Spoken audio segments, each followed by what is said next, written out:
Meus amigos, antes de eu me pronunciar sobre o assunto em si, olha só o contorcionismo feito pelo jornalismo hoje em dia. É do jogo.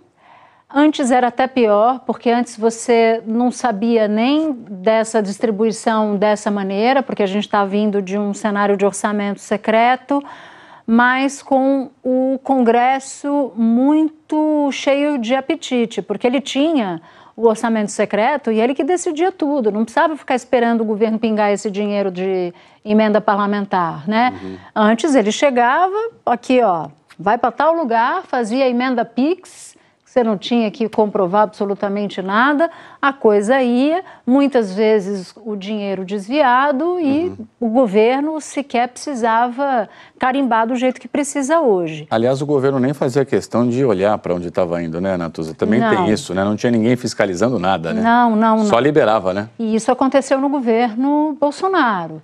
Então, quando o orçamento secreto chega, ele deturpa a forma de relacionamento político, que já era assim como a gente está vendo hoje. E quando eu digo isso, eu não estou naturalizando, não. Imagina, Natuza, você não tá não. Primeiro, vocês lembram da minha série A Arte de Ter Razão? Eu vou deixar aqui em cima o link da playlist para quem quiser conferir.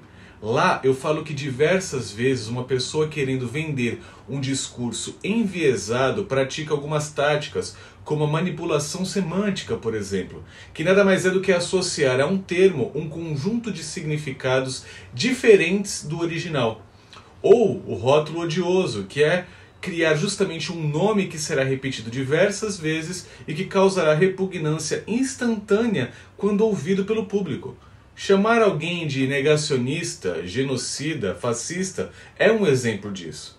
Chamar algo de orçamento secreto, por exemplo, é uma clara tentativa de fazer algo parecer ilegal e obscuro.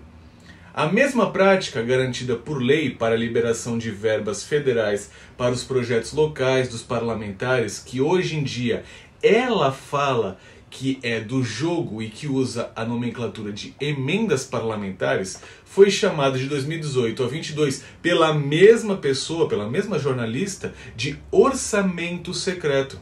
Então nós vemos que houve deliberadamente uma manipulação semântica justamente para implicar ao ex-presidente algo que soasse como ilegal. Saímos de orçamento secreto, a pior coisa que ocorreu na face da Terra, para, olha, é do jogo. Minha amiga, pelo menos tenta disfarçar que você é vendida ou que sua ideologia fala mais alto do que as verdades que existem nas coisas. Se qualquer pessoa fora do establishment da imprensa podre esquerdista se prestasse ao papel dessa senhora, entraria para o inquérito do fim do mundo do Xandão e teria 24 horas para se explicar. Ela alega que há diferenças entre as modalidades praticadas entre os governos, falando que não há mais a chamada emenda PIX. Ora, querida Natuzinha, logo você.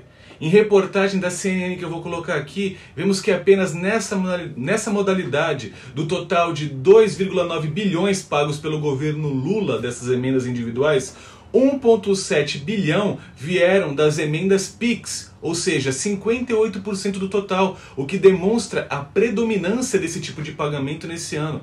Para efeito de comparação, nos anos anteriores a proporção esteve abaixo disso, bem abaixo disso.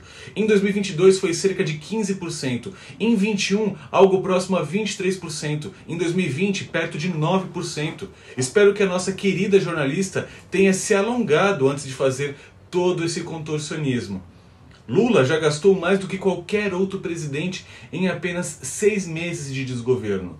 Não apenas nas suas viagens de luxo, mas também se utilizou das verbas públicas para comprar apoio do Congresso. Primeiro para impedir a abertura da CPMI do 8 de janeiro, não sei porquê, e utilizou também das verbas públicas agora para comprar apoio do Congresso na reforma tributária do PT. E vai ser assim até o fim do seu governo. A grande falácia era que Lula tinha capital político e habilidade para negociar, mas pelo que parece, o capital que ele gasta é justamente o nosso. Dentro da Câmara atual, com uma coisa chamada orçamento secreto, que é a maior vergonha deste país. Porque se não fosse vergonha, não era secreto. Ora, por que define o orçamento secreto? Ninguém pode saber quem é o deputado que recebeu. Ninguém pode saber o que ele fez. Ora, se é uma coisa honesta, se é uma coisa digna, por que todo mundo não sabe? Por que o presidente da Câmara não publica? Por que os deputados não publicam? Se é secreto, tem safadeza. Tá vendo por que o desespero de calar as pessoas nas redes sociais? Para que toda essa algazarra patrocinada com dinheiro público, com seu dinheiro, defendida por essa mídia vendida, não tenha opositores. Mas, meu amigo, enquanto tiver bambu tem flecha. Curta, se inscreva e compartilhe o conteúdo desse canal para que nós possamos crescer cada dia mais. Beleza? Então, um grande abraço.